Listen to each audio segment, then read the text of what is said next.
3. La vetusta morla. Cuando el ruido de los cascos del caballo de Atreyu se apagó, Cairón, el centauro negro, se dejó caer de nuevo en su lecho de pieles. El esfuerzo lo había agotado. Las mujeres que, al día siguiente, lo encontraron en la tienda de Atreyu temieron por su vida. Incluso cuando, unos días más tarde, regresaron los cazadores, apenas estaba mejor, pero de todas formas pudo explicarles por qué se había marchado Atreyu y por qué tardaría en volver.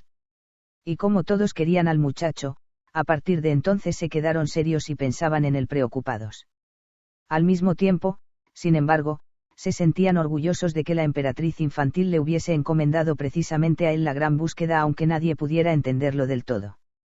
Por lo demás, el viejo Cairón jamás volvió a la Torre de Marfil. Pero tampoco murió ni se quedó con los pieles verdes en el mar de hierba. Su destino debía llevarlo por otros caminos totalmente insospechados. Sin embargo, esa es otra historia y debe ser contada en otra ocasión. Aquella misma noche, Atreyu cabalgó hasta el pie de los Montes de Plata. Era ya de madrugada cuando hizo una pausa. Artax pastó un poco y bebió agua con avidez de un claro arroyo de montaña. Atreyu se envolvió en su manto rojo y durmió unas horas. No obstante, cuando el sol salió estaban otra vez en camino. El primer día atravesaron los Montes de Plata. Conocían cada senda y cada sendero y avanzaron rápidamente. Cuando tuvo hambre, el muchacho se comió un pedazo de carne de búfalo seca y 2 pequeñas tortas de semillas que había guardado en un bolsillo de su silla de montar en realidad para la caza. Bueno, se dijo Bastián. De vez en cuando hay que comer. Sacó el bocadillo de la cartera, lo desenvolvió, lo partió en 2, envolvió otra vez uno de los pedazos y lo guardó. El otro pedazo se lo comió. El recreo había terminado y Bastián pensó en lo que debían de estar haciendo ahora en clase. Ah, sí. Geografía con la señora Carge. Había que recitar ríos y afluentes, ciudades y cifras de población, recursos naturales e industrias. Bastián se encogió de hombros y siguió leyendo. A la puesta de sol, habían dejado atrás los Montes de Plata e hicieron alto otra vez. Aquella noche, Atreyu soñó con los búfalos purpúreos.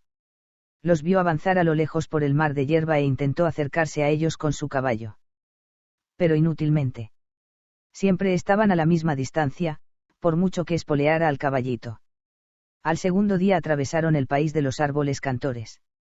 Cada uno de los árboles tenía una forma distinta, hojas distintas, distinta corteza, pero la razón de que se llamara así esa tierra era que se podía escuchar su crecimiento como una música suave, que sonaba de cerca y de lejos y se unía para formar un potente conjunto de belleza sin igual en toda Fanteicha. Se decía que no dejaba de ser peligroso caminar por aquella región, porque muchos se habían quedado encantados, olvidándose de todo. También Atreyu sintió la atracción de aquel sonido maravilloso, pero no cayó en la tentación de detenerse. A la noche siguiente soñó de nuevo con los búfalos purpúreos. Esta vez él iba a pie y los búfalos pasaron por delante, en un gran rebaño. Pero estaban fuera del alcance de su arco y, cuando quiso darles caza, se dio cuenta de que tenía los pies clavados al suelo y no podía moverse.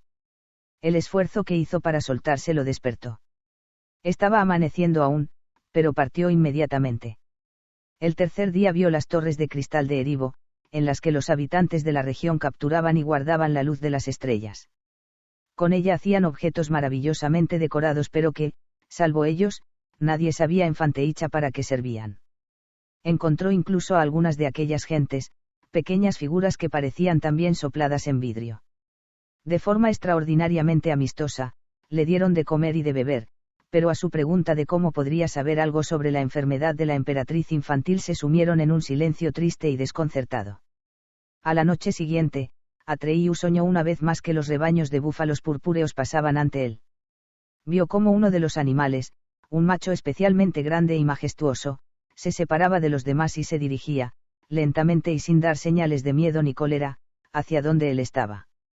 Y, como todos los verdaderos cazadores, Atreyu tenía el don de ver enseguida, en cada animal, el sitio en que tendría que acertarle para matarlo. El búfalo purpúreo se situó incluso de una forma en que le presentaba claramente ese lugar como blanco.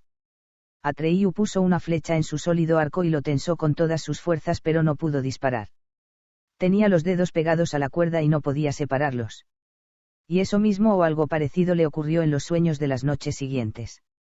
Cada vez se acercaba más al búfalo purpúreo, que, por cierto, era precisamente el que en realidad había querido cazar, lo conocía por su mancha blanca en la frente, pero por alguna razón no podía disparar la flecha mortal.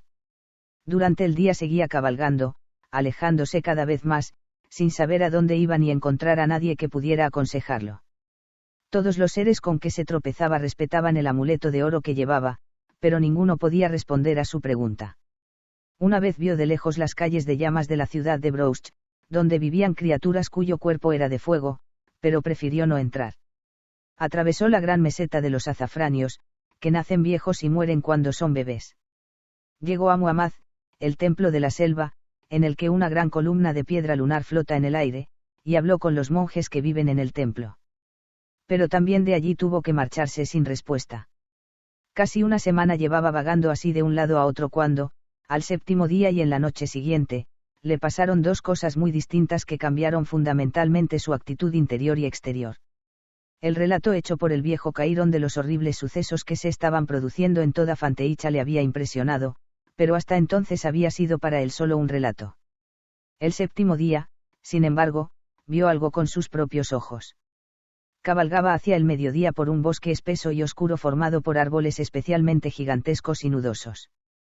Era aquel bosque de Aule en el que, algún tiempo antes, se habían encontrado los 4 mensajeros. En aquella región, eso lo sabía Atreyu, había trolls de la corteza. Eran, según le habían dicho, individuos e individuas gigantescos que parecían nudosos troncos de árbol. Sí, como era su costumbre, se mantenían inmóviles, se los podía tomar realmente por árboles y pasar por delante sin sospechar nada.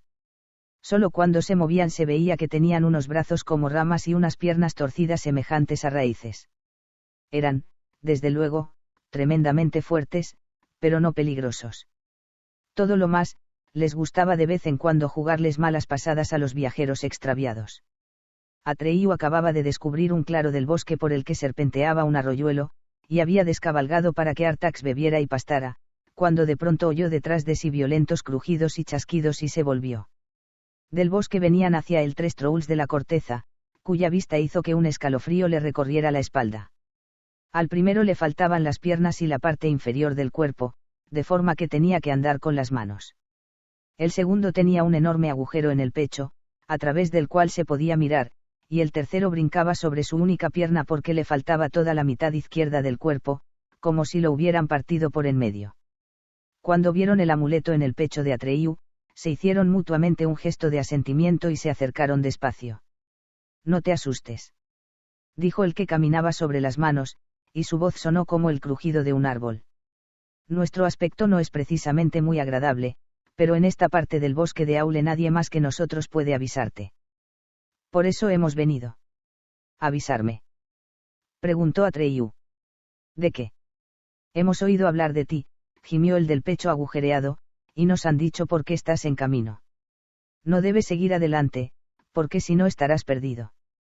Te pasará lo mismo que a nosotros», suspiró el partido en dos.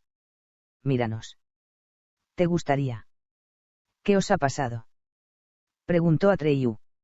«La aniquilación se extiende», se quejó el primero, «aumenta cada día más, si es que se puede decir que la nada aumenta. Todos los demás huyeron a tiempo del bosque de Aule, pero nosotros no quisimos dejar nuestro hogar. Y entonces nos sorprendió durante el sueño e hizo con nosotros lo que ves». «¿Duele mucho?», preguntó Atreyu. «No», respondió el segundo troll de la corteza, el del agujero en el pecho, «no se siente nada. Solo te falta algo y cada día te falta algo más, una vez que has sido atacado. Pronto no existiremos ya». «¿En qué lugar del bosque comenzó todo?», quiso saber Atreyu. «¿Quieres verlo?». El tercer troll, que era solo medio troll, miró interrogativamente a sus compañeros de infortunio. Cuando estos asintieron continuó: «Te llevaremos hasta donde puedas verlo, pero tienes que prometer que no te acercarás más. De otra forma, la nada te atraería de un modo irresistible». «Está bien», dijo Atreyu, «os lo prometo». Los 3 se volvieron y se dirigieron al lindero del bosque. Atreyu cogió a Artax de las riendas y lo siguió. Durante un rato se abrieron paso entre los gigantescos árboles y luego se detuvieron ante un tronco particularmente grueso. Ni 5 hombres adultos hubieran podido abarcarlo con sus brazos. Trepa tan alto como puedas, dijo el troll sin piernas, y mira hacia oriente. Entonces lo verás, o, mejor dicho, no lo verás. Atreyu subió, agarrándose a los nudos y protuberancias del tronco. Llegó a las ramas más bajas. Se hizo hasta las siguientes y se elevó cada vez más, hasta que dejó de ver el suelo. Siguió trepando, el tronco se hizo más delgado y las ramas más numerosas, de forma que le resultó más fácil avanzar. Cuando finalmente estuvo sentado en lo más alto de la copa, miró hacia oriente y lo vio. Las copas de los otros árboles que estaban muy cerca eran verdes, pero el follaje de los árboles que había detrás parecía haber perdido ese color, porque era gris. Y, un poco más lejos, se hacía extrañamente transparente, nebuloso o, mejor dicho, cada vez más irreal. Y detrás no había nada, absolutamente nada. No era un lugar pelado, una zona oscura, ni tampoco una clara. Era algo insoportable para los ojos y que producía la sensación de haberse quedado uno ciego. ¿Por qué no hay ojos que aguanten el contemplar una nada total? Atreyu se tapó la cara con la mano y estuvo a punto de caerse de la rama. Se sujetó con fuerza y descendió tan deprisa como pudo. Ya había visto bastante. Solo entonces comprendió todo el horror que se extendía por Fanteicha. Cuando llegó otra vez al pie del gigantesco árbol, los 3 trolls de la corteza habían desaparecido. Atreyu saltó sobre su caballito y, a galope tendido, tomó la dirección opuesta a aquella en que la nada avanzaba lenta pero inconteniblemente. Solo cuando era ya oscuro y hacía tiempo que el bosque de Aule había quedado atrás hizo alto. Y aquella noche le esperaba el segundo acontecimiento que había de dar a su gran búsqueda una nueva orientación. Soñó, de forma mucho más clara que hasta entonces, con los grandes búfalos purpúreos que había querido cazar. Esta vez estaba ante ellos sin arco ni flechas. Él se sentía muy pequeño, pero la cabeza del gran animal cubría el cielo entero. Y oyó cómo le hablaba. No pudo entenderlo todo, pero aproximadamente le dijo así: si me hubieses matado serías ahora un cazador. Sin embargo, renunciaste a ello y por eso puedo ayudarte ahora, Atreyu. Escucha. Hay un ser en Fanteicha que es más viejo que todos los otros. Lejos, muy lejos, al norte, está el pantano de la tristeza. En medio de ese pantano se alza la montaña de Cuerno y allí vive la Vetusta Morla. Busca a la Vetusta Morla. Entonces Atreyu se despertó. El reloj de la torre dio las 12. Los compañeros de Bastián irían pronto a dar la última clase en el gimnasio. Quizá jugasen hoy con aquel balón medicinal grande y pesado con el que Bastián se daba siempre tan mala maña, por lo que ninguno de los equipos lo quería como jugador. A veces tenían que jugar también con una pelota pequeña, dura como una piedra, que hacía muchísimo daño cuando le daba a uno. Y a Bastián le daban siempre y con todas las ganas, porque ofrecía un blanco fácil. Sin embargo, quizá hubiera que hacer hoy cuerdas, un ejercicio que Bastián detestaba especialmente. Mientras que la mayoría de los otros estaban ya arriba, él se columpiaba casi siempre como un saco de patatas, con la cara roja como un tomate, al extremo inferior de la cuerda, con gran regocijo de toda la clase pero sin ser capaz de trepar ni medio metro. Y el señor Menge, el profesor de gimnasia, no escatimaba las bromas a su costa. Bastián hubiera dado cualquier cosa por ser como Atreyu. Entonces les hubiera dado a todos una lección. Suspiró profundamente. Atreyu cabalgó hacia el norte, siempre hacia el norte. Solo se permitía a su caballo las pausas más estrictamente necesarias para dormir y comer. Cabalgó día y noche, con el ardor del sol y bajo la lluvia, a través de tormentas y tempestades. No vio nada ni consultó con nadie más. Cuanto más avanzaba hacia el norte, tanto más oscuro se hacía. Un crepúsculo gris de plomo, siempre igual, llenaba los días. Por las noches, las auroras boreales iluminaban el cielo. Una mañana, en cuya turbia luz el tiempo parecía haberse detenido, vio por fin, desde una colina, el pantano de la tristeza. Vapores de niebla flotaban sobre él y de ellos surgían bosquecillos de árboles cuyos troncos se abrían por abajo en 4, 5 o más zancos retorcidos, de forma que parecían grandes cangrejos, sostenidos sobre muchas patas en el agua negra. Del follaje pardo colgaban por doquier raíces aéreas, como tentáculos inmóviles. Era casi imposible saber dónde era firme el suelo entre las charcas y dónde consistía solo en una alfombra de plantas acuáticas. Artax resopló suavemente de espanto. Sí, respondió Atreyu, hemos de encontrar la montaña de cuerno que está en medio de ese pantano. Espoleó a Artax y el caballito obedeció. Paso a paso, iba comprobando la firmeza del suelo y, de ese modo, avanzaban lentamente. Finalmente, Atreyu desmontó y llevó a Artax de las riendas. El caballo se hundió unas cuantas veces pero consiguió siempre salir. No obstante, cuanto más profundamente se adentraban en el pantano de la tristeza, tanto más torpes se hacían sus movimientos. Dejaba colgar la cabeza y se limitaba a arrastrarse hacia adelante. Artax, dijo Atreyu, ¿qué te pasa? No lo sé, señor, respondió el animal, creo que deberíamos volver. No tiene ningún sentido. Corremos tras algo que solo has soñado. Pero no lo encontraremos. Quizás sea de todas formas demasiado tarde. Quizá haya muerto ya la emperatriz infantil y todo lo que hacemos sea absurdo. Vamos a volver, señor. Nunca me has hablado así, Artax, dijo asombrado Atreyu. ¿Qué te pasa? ¿Estás enfermo? Es posible, contestó Artax. A cada paso que damos, la tristeza de mi corazón aumenta. Ya no tengo esperanzas, señor. Y me siento cansado, tan cansado. Creo que no puedo más. Pero tenemos que seguir. Exclamó Atreyu. Vamos, Artax. Le tiró de las riendas, pero Artax se quedó inmóvil. Se había hundido ya hasta el vientre. Y no hacía nada por librarse. Artax. Gritó Atreyu. No puedes abandonar ahora. Vamos. Sal de ahí o te hundirás. Déjame, señor. Respondió el caballito. No puedo soportar más esta tristeza. Voy a morir. Atreyu tiró desesperadamente de las riendas, pero el caballito se hundía cada vez más. Atreyu no podía hacer nada. Cuando, finalmente, solo la cabeza del animal sobresalía ya del agua negra, Atreyu la cogió entre sus brazos. Yo te sostendré, Artax, le dijo al oído, no dejaré que te hundas. El caballito relinchó una vez más suavemente. No puedes ayudarme, señor. Estoy acabado. Ninguno de los dos sabíamos lo que nos esperaba. Ahora sabemos por qué el pantano de la tristeza se llama así. La tristeza me ha hecho tan pesado que me hundo. No hay escapatoria. Pero si yo también estoy aquí, dijo Atreyu, y no me pasa nada. Llevas el esplendor, señor, respondió Artax, y te protege. Entonces te colgaré el signo, balbuceó Atreyu. Quizá te proteja también. Quiso ponerle la cadena alrededor del cuello. No, resopló el caballito, no debes hacerlo, señor. El pentáculo te lo han dado a ti, y no tienes derecho a dárselo a nadie aunque quieras. Tendrás que seguir buscando sin mí. Atreyu apretó su cara contra la quijada del caballo. Artax, susurró estranguladamente. Mi Artax. ¿Quieres hacer algo por mí todavía, señor? Preguntó el animal. Atreyu asintió en silencio. Entonces márchate, por favor. No me gustaría que me vieras cuando llegue el último momento. ¿Me harás ese favor? Atreyu se puso lentamente en pie.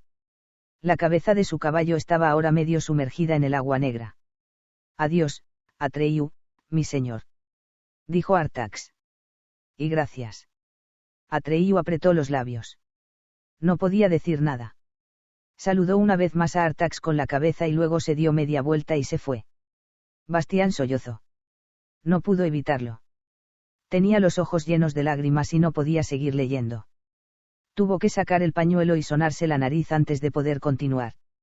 ¿Cuánto tiempo siguió vadeando simplemente? No lo supo nunca Atreyu. Estaba ciego y sordo. La niebla se hacía cada vez más espesa y tenía la sensación de caminar en redondo desde hacía horas. No prestaba atención a dónde ponía el pie y, sin embargo, nunca se hundía más arriba de la rodilla. De una forma incomprensible, el signo de la emperatriz infantil le mostraba el verdadero camino. Entonces se encontró de pronto ante la falda de una montaña alta y bastante empinada. Subió por las agrietadas rocas y trepó hasta su cumbre redonda. Al principio no se dio cuenta de que estaban hechas aquellas rocas. Solo cuando llegó arriba del todo y echó una ojeada alrededor vio que eran enormes placas de cuerno, en cuyas grietas y hendiduras crecía el musgo. Había encontrado la montaña de cuerno. Sin embargo, no sintió ninguna satisfacción por aquel descubrimiento. El fin de su fiel caballito hacía que aquello lo dejara casi indiferente. Ahora tenía que descubrir quién era y dónde estaba aquella vetusta morla que vivía allí. Mientras estaba aún pensando, sintió de pronto que un ligero estremecimiento recorría la montaña, y luego oyó un tremendo resoplar y chasquear y una voz que parecía venir de las entrañas más profundas de la tierra: «Mira, vieja, algo bulle por ahí sobre nosotras». Atreyu se apresuró a dirigirse al final de la cresta de la montaña, de donde venía la voz. Sin embargo, resbaló en una alfombra de musgo y empezó a patinar. No pudo agarrarse a nada, se deslizó cada vez más aprisa y finalmente se despeñó. Por suerte, cayó en uno de los árboles que había abajo. Sus ramas lo sostuvieron. Atreyu vio ante sí una gigantesca caverna en la montaña, en la que el agua negra salpicaba y chapoteaba, porque algo se movía allí dentro, saliendo lentamente. Solo cuando hubo salido del todo se dio cuenta Atreyu de que era una cabeza unida a un cuello largo y arrugado, la cabeza de una tortuga. Sus ojos eran grandes como charcos negros. Su hocico chorreaba fango y algas. Toda aquella montaña de cuerno, Atreyu lo comprendió de pronto, era un único y monstruoso animal, una formidable tortuga de pantano, la vetusta morla. Entonces se oyó aquella voz jadeante y gorgoteante: «¿Qué haces ahí, pequeño?». Atreyu cogió el amuleto de su pecho y lo sostuvo de forma que los ojos grandes como charcos de la tortuga pudieran verlo. «¿Sabes qué es esto, morla?». Pasó un rato antes de que ella respondiera: «Mira, vieja. Aurin. Hacía tiempo que no lo veíamos, el signo de la emperatriz infantil». «Hacía tiempo». «La emperatriz infantil está enferma», repuso Atreyu. «Lo sabías». «Nos da lo mismo, ¿no es cierto, vieja?», respondió la morla. Parecía hablar consigo misma de aquella forma peculiar, quizá porque no tenía a nadie con quien hablar, quién sabe desde hacía cuánto tiempo. «Si no la salvamos morirá», añadió Atreyu más apremiantemente. «Bueno», respondió la morla. «Y con ella se hundirá Fanteicha», exclamó Atreyu. «La aniquilación llega ya a todas partes. Yo mismo la he visto». La morla lo miró fijamente con sus ojos enormes y vacíos. «No tenemos nada en contra, ¿verdad, vieja?», gorgoteó. «Moriremos todos», gritó Atreyu. «Todos». «Mira, pequeño», respondió la morla, «¿qué nos importa? Nada tiene importancia ya para nosotras. Todo da lo mismo, exactamente lo mismo. También tú serás aniquilada, morla», gritó Atreyu furioso. «También tú. ¿O es que crees que, por ser tan vieja, sobrevivirás a Fanteicha?». «Mira», gorgoteó la morla, «somos viejas, pequeño, demasiado viejas y hemos vivido bastante. Hemos vivido demasiado. Para quien sabe tanto como nosotras nada es importante ya. Todo se repite eternamente, el día y la noche, el verano y el invierno, el mundo está vacío y no tiene sentido. Todo se mueve en círculos. Lo que aparece debe desaparecer, y lo que nace debe morir. Todo pasa, el bien y el mal, la estupidez y la sabiduría, la belleza y la fealdad. Todo está vacío. Nada es verdad. Nada es importante». Atreyu no supo qué responder. La mirada gigantesca, oscura y vacía de la vetusta morla paralizaba su mente. Al cabo de un rato la oyó hablar de nuevo: «Eres muy joven, pequeño. Nosotras somos viejas. Si fueras tan viejo como nosotras sabrías que no hay nada más que tristeza. Mira, porque no hemos de morir tú, yo, la emperatriz infantil, todos, todos. Todo es solo una apariencia, un juego en la nada. Todo da exactamente lo mismo. Déjanos en paz, pequeño, y vete». Atreyu recurrió a toda su fuerza de voluntad para contrarrestar el entumecimiento que le producía la mirada de la vetusta morla. «Si tanto sabes», dijo, «también sabrás en qué consiste la enfermedad de la emperatriz infantil y si hay para ella remedio». «Lo sabemos, ¿verdad, vieja?». «Lo sabemos», resolló la morla, «pero da lo mismo que ella se salve o no. Por lo tanto, ¿por qué tendríamos que decírtelo?». «Si realmente te da lo mismo», la apremió Atreyu, también podrías decírmelo. Podríamos también, vieja, ¿verdad? Gruñó la morla. Pero no tenemos ganas. Entonces, exclamó Atreyu, no es verdad que todo te dé lo mismo. Ni siquiera tú crees lo que dices. Durante mucho tiempo reinó el silencio, y luego Atreyu oyó unos gorgoteos y regueldos profundos. Debían de ser una especie de risa, si es que la vetusta morla podía reír todavía. En cualquier caso, dijo, eres astuto, pequeño. Vaya. Eres listo. Hacía tiempo que no nos divertíamos tanto, ¿verdad, vieja?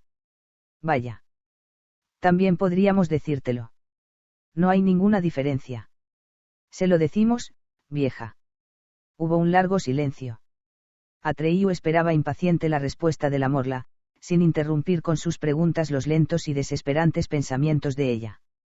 Por fin, la tortuga siguió hablando, tú vives poco, pequeño. Nosotras vivimos mucho. Demasiado.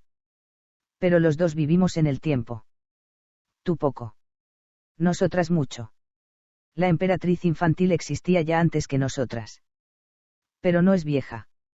Ella es siempre joven. Mira, su existencia no se mide por tiempo, sino por nombres. Necesita un nombre nuevo, siempre un nombre nuevo. ¿Sabes sus nombres, pequeño? No, reconoció Atreyu. Nunca los he oído. Es que no puedes haberlos oído, respondió la morla. Ni siquiera nosotras podemos recordarlos. Y, sin embargo, ha tenido muchos. Pero todos se han olvidado. Todos han pasado. No obstante, sin nombre no puede vivir. La emperatriz infantil solo necesita tener un nuevo nombre para ponerse bien. Sin embargo, no importa si se pone bien o no. Cerró sus ojos grandes como charcos y empezó a recoger lentamente la cabeza. Espera. Gritó Atreyu.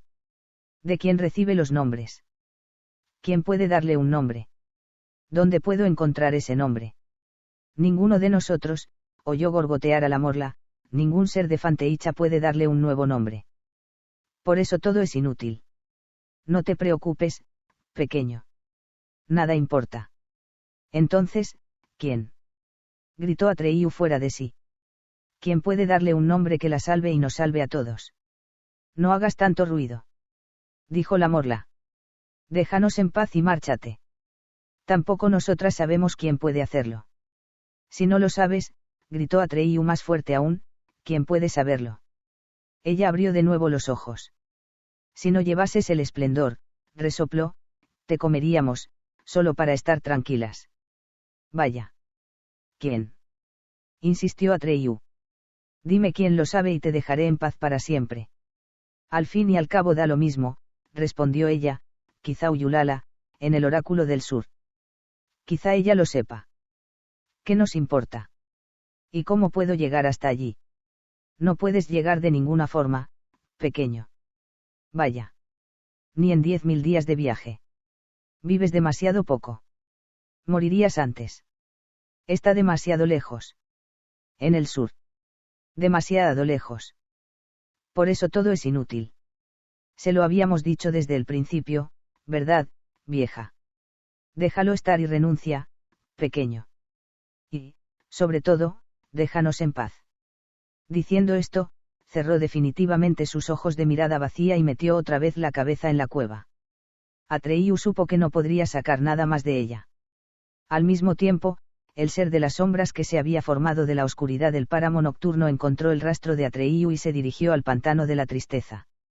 Nada ni nadie en Fanteicha podría apartarlo de aquel rastro. Bastián había apoyado la cabeza en la mano y miraba ante sí pensativamente. Es muy extraño, dijo en voz alta, que ningún ser de Fanteicha pueda dar a la emperatriz infantil un nuevo nombre. Si solo se tratara de encontrar un nombre, él hubiera podido ayudarlos fácilmente. Eso se le daba bien. Pero por desgracia no estaba en Fanteicha, donde sus habilidades hubieran podido ser útiles y le hubieran reportado quizás simpatía o honores. Por otro lado, se alegraba también mucho de estar allí porque en una región como el pantano de la tristeza no se hubiera atrevido a entrar por nada del mundo. Y aquel siniestro ser de las sombras que perseguía a Atreyu sin que lo supiera. A Bastián le hubiera gustado avisarlo, pero no podía ser. No se podía hacer otra cosa que confiar en la suerte y seguir leyendo. 4. Ygramul el múltiple. 2 tormentos empezaba a sufrir Atreyu, hambre y sed. Hacía 2 días que había dejado el pantano de la tristeza y, desde entonces, vagaba por un desierto de piedra en el que no había un ser vivo. Lo poco que le quedaba aún de sus provisiones se había hundido con Artax en el agua negra. Inútilmente escarbó con las manos entre las piedras para encontrar alguna raíz. Allí no crecía nada, ni siquiera musgos o líquenes. Al principio se había alegrado de sentir al menos suelo firme bajo los pies, pero poco a poco tuvo que confesarse que su situación más bien había empeorado. Se había perdido. Ni siquiera podía determinar ya por el cielo el rumbo que seguía, porque aquella media luz era igual por todas partes y no le ofrecía ningún punto de referencia. Un viento frío soplaba incesantemente en torno a las agujas de piedra que se alzaban a su alrededor. Escaló crestas y cumbres rocosas, subió y bajó, pero nunca se le ofreció otra vista que la de más y más montañas, detrás de las cuales había otras cadenas montañosas, y así hasta el horizonte, en todas direcciones. Y nada vivo, ningún bichito ni hormiga, ni siquiera los buitres que suelen seguir a los caminantes perdidos hasta que se desploman. No había ya duda, la región en que se había extraviado era las montañas muertas. Pocos las habían visto nunca y casi ninguno había regresado de ellas. Pero en las leyendas que contaba el pueblo de Atreyu se hablaba de esas montañas. Recordó una estrofa de una vieja canción: más valiera al cazador sucumbir en los pantanos porque en las montañas muertas, en el abismo profundo, habita Ygramul el múltiple, el horror de los horrores. Aunque Atreyu hubiera sabido en qué dirección ir para regresar, no le hubiera sido posible hacerlo. Se había adentrado ya demasiado. Si se hubiera tratado solo de él, quizás se hubiera dejado caer simplemente en alguna oquedad de la roca para esperar la muerte, como solían hacer los cazadores de su pueblo en esos casos. Sin embargo, estaba en la gran búsqueda y se encontraba en juego la vida de la emperatriz infantil y de toda Fanteicha. No podía darse por vencido. Por eso siguió subiendo y bajando montañas, dándose cuenta a veces de que, desde hacía mucho rato, caminaba como un sonámbulo mientras su mente vagaba por otros lugares y regresaba solo de mala gana. Bastián se estremeció. El reloj de la torre dio la 1. Por hoy, las clases habían terminado. Escuchó el ruido y los gritos de los niños que, abajo, salían de las aulas y corrían por los pasillos. Se oyó en las escaleras el estrépito de muchos pies. Luego, durante un rato, subieron aún desde la calle gritos diversos. Y finalmente el silencio se extendió por todo el colegio. Aquel silencio cubrió el ánimo de Bastián como un manto pesado y sofocante que amenazaba asfixiarlo. Desde ahora estaría solito en el gran colegio. Todo el día, la noche siguiente, quién sabe cuánto tiempo. A partir de ahora, la cosa iba en serio. Los otros se iban a casa para comer. También Bastián tenía hambre y sentía frío, a pesar de las mantas militares que se había echado por los hombros. De pronto perdió del todo el valor, y todo su plan le pareció completamente disparatado y absurdo. Quería irse a casa, ahora, enseguida. Todavía era tiempo. Su padre no podía haber notado nada aún. Bastián no necesitaba decirle siquiera que se había fumado el colegio. Naturalmente, alguna vez lo sabría, pero hasta entonces pasaría tiempo. El asunto del libro robado. Sí, también tendría que confesarlo alguna vez. Su padre lo encajaría en fin de cuentas lo mismo que había encajado todas las decepciones que Bastián le había causado. No había razón para tenerle miedo. Probablemente, iría a ver al señor Coreander sin decir nada y lo arreglaría todo. Bastián cogía ya el libro de color cobre para meterlo en la cartera, pero se detuvo. No, dijo de pronto en voz alta, en el silencio del desván. Atreyu no renunciaría tan rápidamente, solo porque las cosas fueran un poco difíciles. Lo que he empezado tengo que acabarlo. He ido ya demasiado lejos para volverme atrás. Solo puedo seguir adelante, pase lo que pase. Se sintió muy solo y, sin embargo, en ese sentimiento había también algo así como orgullo, orgullo de haber sido fuerte y no haber renunciado a su intento. Después de todo, se parecía un poquitín a Atreyu. Había llegado el momento en que Atreyu no podía realmente seguir adelante. Ante él se abría el abismo profundo. El espanto grandioso de aquella vista no puede describirse con palabras. A través de la región de las montañas muertas, La tierra se abría en una brecha que tendría quizá media milla de anchura. Su profundidad no podía determinarse. Atreyu estaba al borde de un saliente rocoso y miró hacia abajo, a las tinieblas, que parecían llegar hasta el fondo mismo de la tierra. Cogió una piedra del tamaño de su cabeza que había cerca y la lanzó tan lejos como pudo. La piedra cayó, cayó y cayó hasta que se la tragó la oscuridad. Atreyu escuchó pero, aunque esperó largo tiempo, el ruido del impacto no llegó a sus oídos. Y entonces hizo lo único que podía hacer, comenzó a andar por el borde del abismo profundo. Sin embargo, estaba preparado para hacer frente en cualquier momento a aquel horror de los horrores, del que hablaba la vieja canción. No sabía de qué clase de criatura podía tratarse. Solo sabía que se llamaba Igramul. El abismo profundo discurría en línea quebrada a través del desierto de montañas y, naturalmente, en su borde no había ningún camino, sino que también allí se alzaban torres de piedra que Atreyu tenía que escalar y que, a veces, vacilaban peligrosamente bajo sus pies, se atravesaban en su camino gigantescos peñascos que tenía que rodear trabajosamente, o había pendientes de piedras sueltas que se precipitaban hacia la brecha, poniéndose en movimiento cuando él atravesaba. Más de una vez estuvo a punto de despeñarse. Si hubiera sabido que un perseguidor seguía sus huellas aproximándose de hora en hora, quizás se hubiera dejado arrastrar a hacer algo irreflexivo que, en aquel camino difícil, hubiera podido costarle caro. Se trataba de aquel ser de las tinieblas que lo perseguía desde que salió. Entretanto, la figura del ser se había espesado tanto que podían distinguirse claramente sus contornos. Era un lobo, negro como la pez y grande como un buey. Con el hocico pegado al suelo, trotaba sobre la pista de Atreyu a través del desierto de piedra de las montañas muertas. Le sobresalía mucho la lengua de la boca y llevaba los belfos retraídos, de forma que podían verse sus terribles dientes. El olor fresco le decía que solo unas millas lo separaban de su víctima. Y esa distancia disminuía sin cesar. Pero Atreyu nada sabía de su perseguidor y buscaba su camino cauta y lentamente. Cuando estaba en una estrecha caverna que atravesaba un macizo de roca como si fuera una especie de tubo curvado, oyó de pronto un estruendo que no se parecía a ningún ruido que hubiera oído jamás. Era un rugir y un bramar y un resonar y, al mismo tiempo, Atreyu sintió que toda la roca en que estaba se movía y oyó los bloques de piedra que, fuera, caían con estrépito por las laderas de la montaña. Esperó un poco para ver si cedía el terremoto, o lo que fuera. Y cuando por fin cesó, continuó arrastrándose, llegó por fin a la salida y asomó con precaución la cabeza. Y entonces vio esto: sobre las tinieblas del abismo profundo, de un borde a otro colgaba una monstruosa tela de araña. Y en los pegajosos hilos de aquella red, gruesos como maromas, se retorcía un gran dragón blanco de la suerte, sacudiendo la cola y las garras y enredándose, sin embargo, cada vez más desesperadamente. Los dragones de la suerte son de los animales más raros de Fanteicha.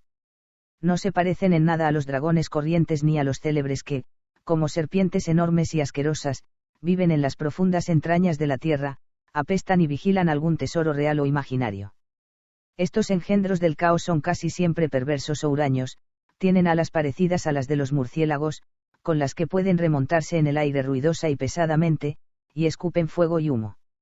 En cambio, los dragones de la suerte son criaturas del aire y del buen tiempo, de una alegría desenfrenada y, a pesar de su colosal tamaño, ligeros como una nubecilla de verano. Por eso no necesitan alas para volar. Nadan por los aires del cielo lo mismo que los peces en el agua. Desde tierra, parecen relámpagos lentos. Y lo más maravilloso en ellos es su canto. Su voz es como el repicar de una gran campana y, cuando hablan en voz baja, es como si se oyera el sonido de esa campana en la distancia. Quien escucha alguna vez su canto, no lo olvida en la vida y sigue hablando de él a sus nietos. Pero el dragón de la suerte que Atreyu veía ahora no se encontraba en una situación en que tuviera ganas de cantar. Su cuerpo largo y flexible, cuyas escamas de color madreperla brillaban rosadas y blancas, colgaba retorcido y preso en la enorme tela de araña. Las largas barbas del hocico del animal, su abundante melena y los flecos de su cola y de sus miembros estaban enredados en las cuerdas pegajosas, de forma que apenas podía moverse. Solo sus globos oculares de color rubí en medio de su cabeza parecida a la de un león, brillaban indicando que aún estaba vivo. Aquel soberbio animal sangraba por muchas heridas, porque había algo más, algo gigantesco que, una vez y otra, se precipitaba con la velocidad del rayo sobre el cuerpo del blanco dragón, como una nube negra que cambiara de forma sin cesar. Tan pronto parecía una araña gigante de grandes patas, muchos ojos ardientes y un grueso cuerpo cubierto por una maleza enmarañada de pelos negros, como se convertía en una gran mano de largas garras, que intentaba aplastar al dragón de la suerte, y al momento siguiente se transformaba en un gigantesco escorpión negro que, con su aguijón venenoso, atacaba a su pobre víctima. La pelea entre aquellos dos seres formidables era espantosa. El dragón de la suerte se defendía aún, escupiendo un fuego azul que chamuscaba las cerdas de aquella criatura en forma de nube. El humo brotaba y formaba remolinos de vapor en la brecha rocosa. El hedor casi impedía a Atreyu respirar. Una vez, el dragón de la suerte logró incluso morder una de las largas patas de su adversario.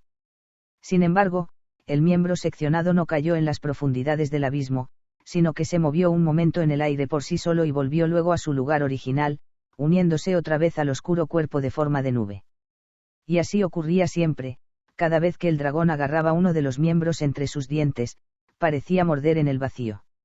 Solo entonces se dio cuenta Atreyu de algo que antes no había notado: aquella criatura horripilante no era un solo cuerpo sólido, sino que se componía de innumerables insectos de un azul acerado, que zumbaban como avispones furiosos y, en enjambre espeso, adoptando siempre nuevas formas. Era Igramul, y ahora sabía Atreyu por qué lo llamaban el múltiple.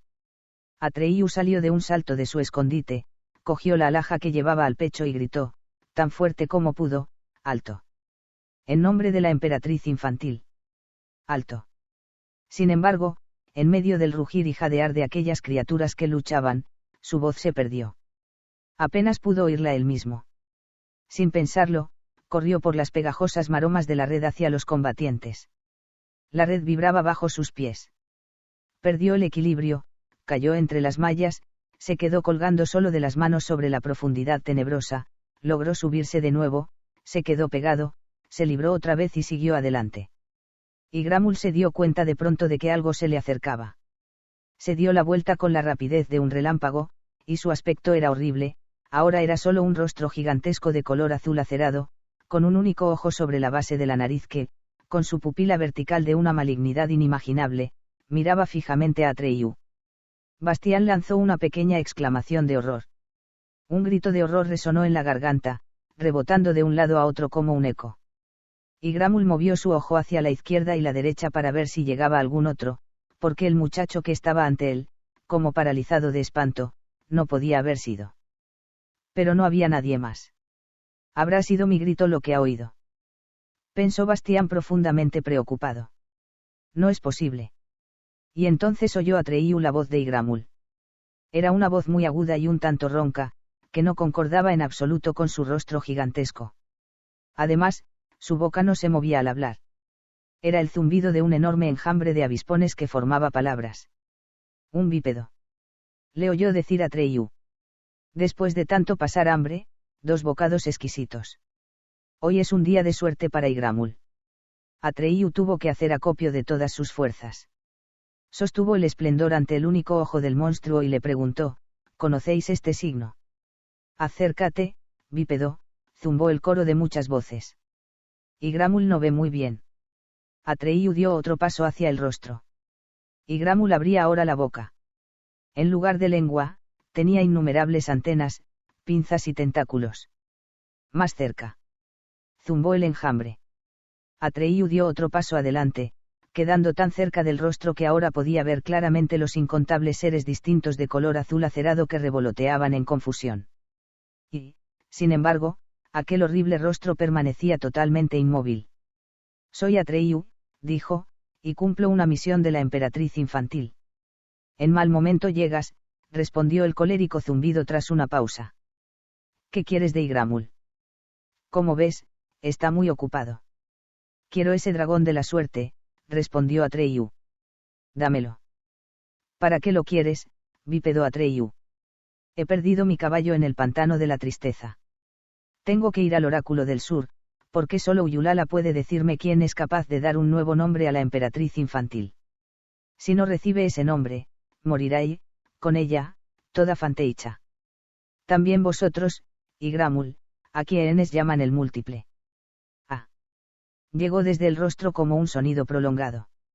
Esa es la razón de que haya esos lugares donde no queda nada. Sí, replicó Atreyu. Así que también vosotros lo sabéis, Igramul. Sin embargo, el oráculo del sur está demasiado lejos para que yo pueda llegar a él en el tiempo que dure mi vida. Por eso os pido el dragón de la suerte. Si me lleva por los aires, quizá pueda llegar aún a mi destino.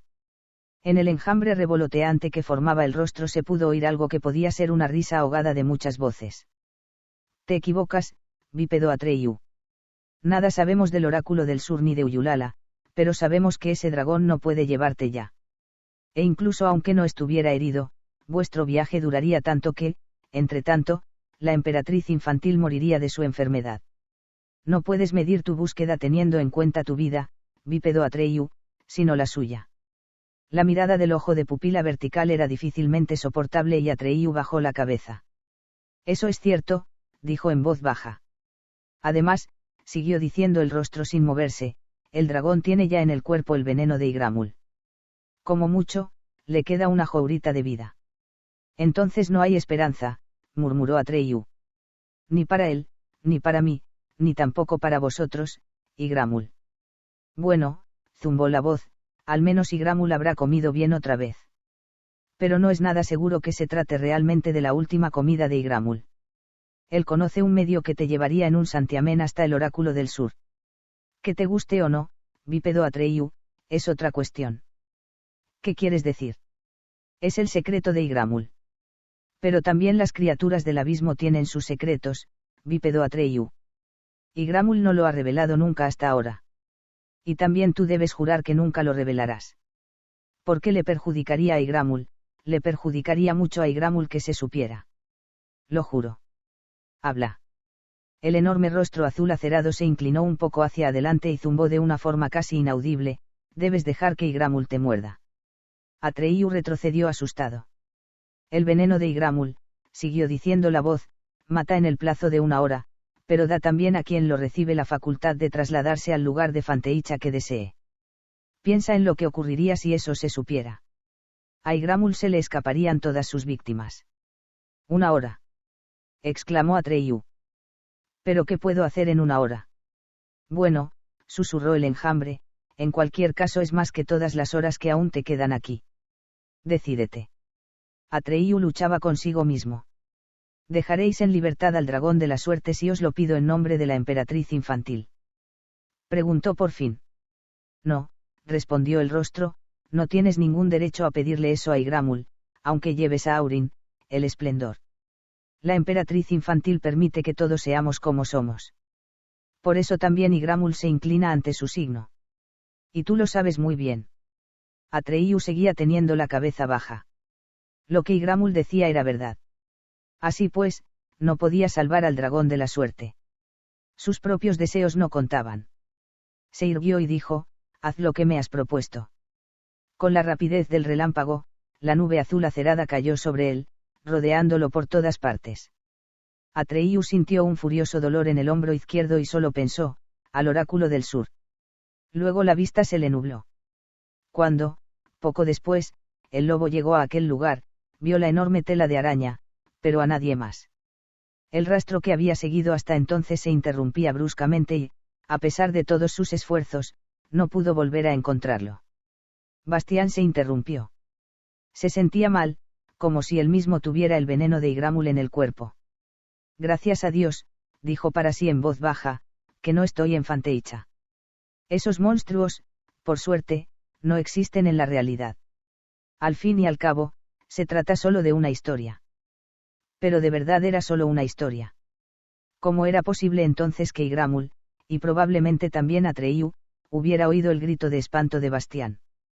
Poco a poco, aquel libro empezaba a resultarle siniestro. 5. Los 2 colonos. En cuanto volvió en sí, Atreyu, por un horrible segundo, tuvo la idea de que Igramul lo había engañado y estaba todavía en el desierto de piedra. Se incorporó con dificultad. Y entonces vio que, efectivamente, estaba en una montaña desierta, pero en otra muy distinta. El terreno parecía componerse totalmente de grandes losas de piedra del color de la herrumbre, apiladas y amontonadas unas sobre otras, de modo que formaban toda clase de torres y pirámides. Entre ellas, pequeños arbustos y hierbas cubrían el suelo. Hacía un calor abrasador. El paisaje estaba envuelto en la luz de un sol deslumbrante, cegador. Atreyu se hizo sombra con la mano y vio a una distancia de 1 milla una puerta de piedra, de forma irregular, cuyo arco estaba formado por losas colocadas horizontalmente y que podría tener unos 100 pies de altura. Sería aquella la entrada del Oráculo del Sur. Hasta donde podía ver, detrás de la puerta no había más que una llanura infinita. No había edificios, ni templos, ni bosques, nada que pareciera la sede de un oráculo. Mientras estaba pensando aún en lo que debía hacer, oyó de pronto una profunda voz de bronce: Atreyu. Y luego otra vez: Atreyu. Se volvió y vio venir, por detrás de una de las torres de piedra de color herrumbre, al dragón blanco de la suerte. Le manaba sangre de las heridas y estaba tan debilitado que solo con esfuerzo pudo arrastrarse hasta Atreyu. Sin embargo, guiñó alegremente uno de sus ojos de color rubí y dijo: no te extrañes demasiado de que esté aquí también, Atreyu. Es verdad que estaba paralizado cuando colgaba de la tela de araña, pero oí todo lo que te dijo Igramul. Y entonces pensé que también a mí me había mordido, ¿por qué no hacer uso igualmente del secreto que te había confiado? Y así fue como me escapé. Atreyu estaba radiante. Me resultó muy difícil dejarte con Igramul, dijo, pero ¿qué podía hacer? Nada, respondió el dragón de la suerte. Sin embargo, me has salvado la vida, aunque sea con algo de colaboración por mi parte. Y otra vez hizo un guiño, ahora con el otro ojo. Te he salvado la vida, repitió Atreyu, por 1 hora, porque más no nos queda a ninguno de los dos. Siento el veneno de Igramul cada vez con más fuerza. No hay veneno sin contraveneno, respondió el dragón blanco. Ya verás cómo todo se irá bien. No sé cómo, dijo Atreyu. Ni yo, contestó el dragón, pero eso es precisamente lo bueno. A partir de ahora todo te saldrá bien. Al fin y al cabo, soy un dragón de la suerte. Ni siquiera cuando colgaba de la red había perdido la esperanza, y tenía razón, ya ves. Atreyu sonrió. Dime por qué has venido aquí, y no has ido a otro lugar donde quizá podrías curarte mejor. Mi vida, si la quieres, te pertenece, dijo el dragón. Pensé que necesitarías una cabalgadura en tu gran búsqueda. Y ya verás, es muy distinto arrastrarse por ahí sobre 2 piernas o, incluso, galopar sobre un buen caballo, y surcar los aires sobre las espaldas de un dragón de la suerte. De acuerdo. De acuerdo. Respondió Atreyu. Por cierto, añadió el dragón, me llamo Fujur. Está bien, Fujur, dijo Atreyu, pero mientras hablamos pasa el poco tiempo de que disponemos. Tengo que hacer algo, ¿pero qué? Tener suerte, respondió Fujur, ¿qué otra cosa si no? Sin embargo, Atreyu no lo oía ya. Se había desplomado y yacía inmóvil, envuelto en las blandas curvas del cuerpo del dragón. El veneno de Igramul hacía su efecto. Cuando Atreyu, quién sabe cuánto tiempo después, abrió de nuevo los ojos, no vio al principio más que un rostro muy extraño inclinado sobre el suyo. Era el rostro más apergaminado y arrugado que había visto nunca, pero solo tenía aproximadamente el tamaño de un puño. Era de color pardo oscuro como una manzana asada y los ojillos que había en él brillaban como estrellas. En la frente llevaba algo así como una cofia de hojas marchitas. Atreyu notó entonces que le ponían en los labios una pequeña copa. Medicina bonita, medicina buena. Murmuraron los pequeños y arrugados labios de aquel rostro fruncido. Bebe, hijo, bebe. Te hará bien. Atreyu tomó un sorbo. Sabía raro, un poco dulce y, sin embargo, amargo. ¿Qué ha sido del dragón blanco? Dijo con esfuerzo. Todo está arreglado, respondió la voz cuchicheante, no te preocupes, muchachito. Os pondréis bien. Os pondréis bien los dos. Ya ha pasado lo peor. Bebe, bebe. Atreyu bebió otro trago y se durmió enseguida, pero esta vez con el sueño profundo y reparador de la convalecencia. El reloj de la torre dio las 2. Bastián no podía aguantar más, tenía que ir urgentemente al retrete. Hacía ya rato que tenía ganas pero, sencillamente, no había podido dejar de leer. Y además, le daba un poco de miedo bajar. Se dijo a sí mismo que no había razón para ello, el colegio estaba vacío y nadie lo vería. Y, sin embargo, tenía miedo, como si el propio colegio fuera un ser vivo que lo observase. Pero aquello no servía de nada, tenía que ir. Colocó el libro abierto sobre la colchoneta, se puso en pie y se dirigió a la puerta del desván. Con el corazón palpitante, escuchó un rato. Todo estaba en silencio. Descorrió el pestillo e hizo girar lentamente la gran llave en la cerradura. Cuando hizo presión sobre el picaporte, la puerta se abrió con un fuerte chirrido. Se deslizó en calcetines dejando detrás la puerta abierta, para no tener que hacer otra vez ruidos innecesarios. Luego bajó de puntillas por la escalera hasta la primera planta. Delante de él tenía el pasillo, con las puertas de las clases pintadas de verde espinaca. El aseo de los alumnos estaba al extremo opuesto. Era más que tiempo y Bastián corrió cuanto pudo. Llegó al lugar salvador literalmente en el último momento. Mientras estaba sentado en el retrete, pensó en por qué los héroes de historias como aquellas no tenían nunca problemas de esa clase. Una vez, cuando todavía era mucho más pequeño, había preguntado en clase de religión si Jesucristo tenía que hacer esas cosas como un hombre corriente, ya que, como hombre corriente, comía y bebía. La clase se había partido de risa y el profesor de religión le había puesto en el cuaderno de notas una amonestación por mal comportamiento.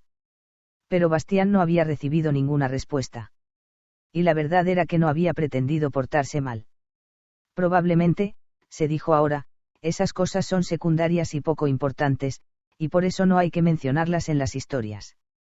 Aunque para él, muchas veces, podían ser de una importancia desesperada y humillante. Había terminado. Tiró de la cadena y se disponía a salir, cuando de pronto oyó pasos en el pasillo. Las puertas de las aulas se abrían y cerraban una tras otra, y los pasos se iban acercando cada vez más. El corazón de Bastián latía con tanta fuerza que parecía querer salírsele del pecho. ¿Dónde podía esconderse? Se quedó como paralizado donde estaba. La puerta del retrete se abrió, pero por fortuna de forma que Bastián quedó tapado por ella. Entró el portero del colegio. Miró, uno tras otro, en los distintos retretes. Cuando llegó a aquel en que el agua corría todavía y se columpiaba la cadena, se quedó un momento desconcertado. Refunfuñó algo entre dientes pero, cuando vio que el agua dejaba de correr, se encogió de hombros y salió. Sus pasos se perdieron en la escalera. Bastián no se había atrevido a respirar durante todo el tiempo y ahora lo hizo profundamente. Cuando quiso salir se dio cuenta de que las rodillas le temblaban. Con precaución y tan deprisa como pudo, se deslizó por el pasillo de puertas pintadas de verde espinaca, subió la escalera y volvió al desván. Solo cuando la puerta estuvo otra vez cerrada y atrancada se relajó.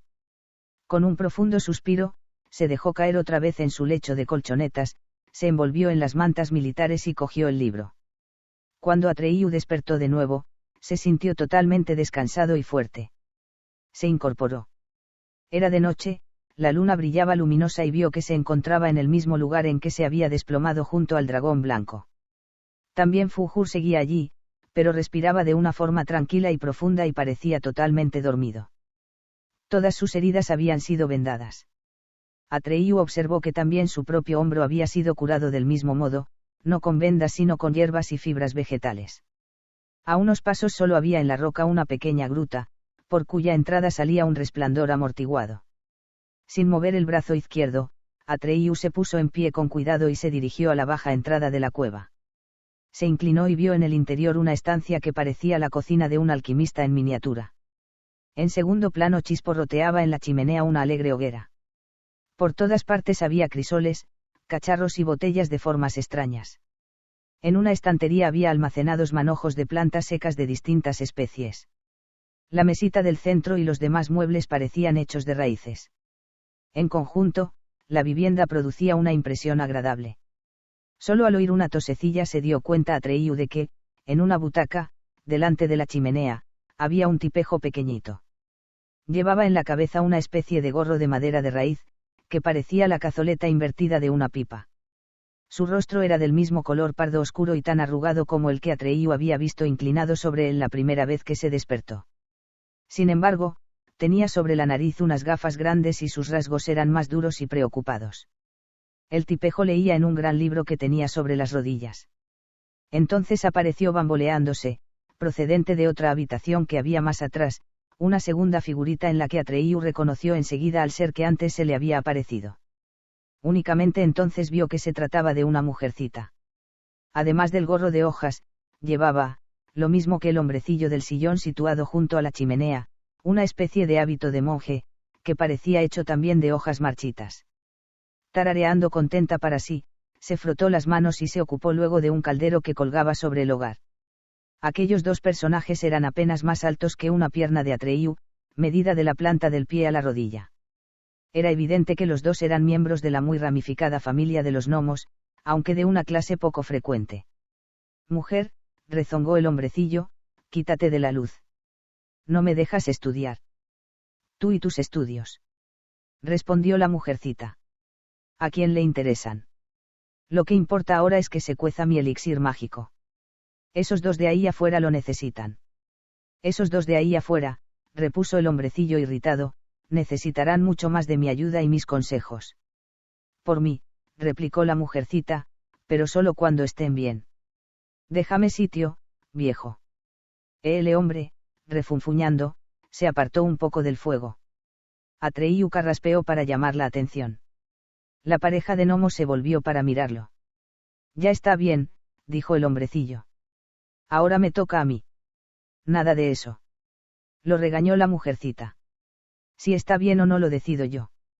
Te tocará a ti cuando yo diga que te toca. Luego se volvió hacia Atreyu. Nos gustaría invitarte a entrar. Sin embargo, es un poco estrecho para ti. Un segundo. Enseguida estoy contigo. Trituró algo en un pequeño mortero y lo echó al caldero. Después se lavó las manos y se las secó en el hábito, diciéndole al hombrecillo, tú te quedas aquí, en Gibuk, hasta que yo te llame, ¿entendido? Está bien, Urgl. Refunfuñó el hombrecillo. La mujercita gnomo salió de la gruta al aire libre. Miró atentamente a Atreyu desde abajo, contrayendo los ojos. ¿Qué tal? Parece que ya estamos bien, ¿no? Atreyu asintió. La mujercita trepó a un saliente rocoso que quedaba a la misma altura que el rostro de Atreyu y se sentó. ¿No te duele ya? Quiso saber. Apenas, respondió Atreyu. ¿En qué quedamos? Lo apremió la mujercita con ojillos centelleantes. ¿Te duele o no te duele? Todavía me duele, explicó Atreyu, pero no me importa, pero a mí sí. Resopló Urgl. Muy bonito, eso de que el paciente le diga al médico lo que importa y lo que no importa. ¿Qué sabes tú de eso, Pipiolo? Tiene que doler para curarse. Si no te doliera, tendrías el brazo muerto. Perdón. Dijo Atreyu, que se sentía como un niño regañado. Solo quería decir. Bueno, quería darle las gracias. Va. Le tapó la boca la malhumorada Urgl. Después de todo, soy curandera. Solo he cumplido con mi deber. Y en Gibuk, mi viejo, vio el pentáculo que llevas colgado del cuello. Para nosotros no había duda. ¿Y Fujur? Preguntó Atreyu. ¿Cómo está? ¿Quién es ese? El dragón blanco de la suerte. Ah. Todavía no lo sé. Recibió un poco más de veneno que tú. De todas formas, también aguanta un poco más que tú.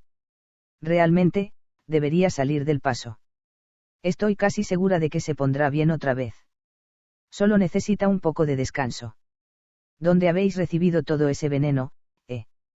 ¿Y cómo habéis llegado aquí tan repentinamente? ¿Y qué buscáis aquí? ¿Y quiénes sois? En Gibuk había salido a la entrada de la gruta y oyó las respuestas que dio Atreyu a las preguntas de la vieja Urgl.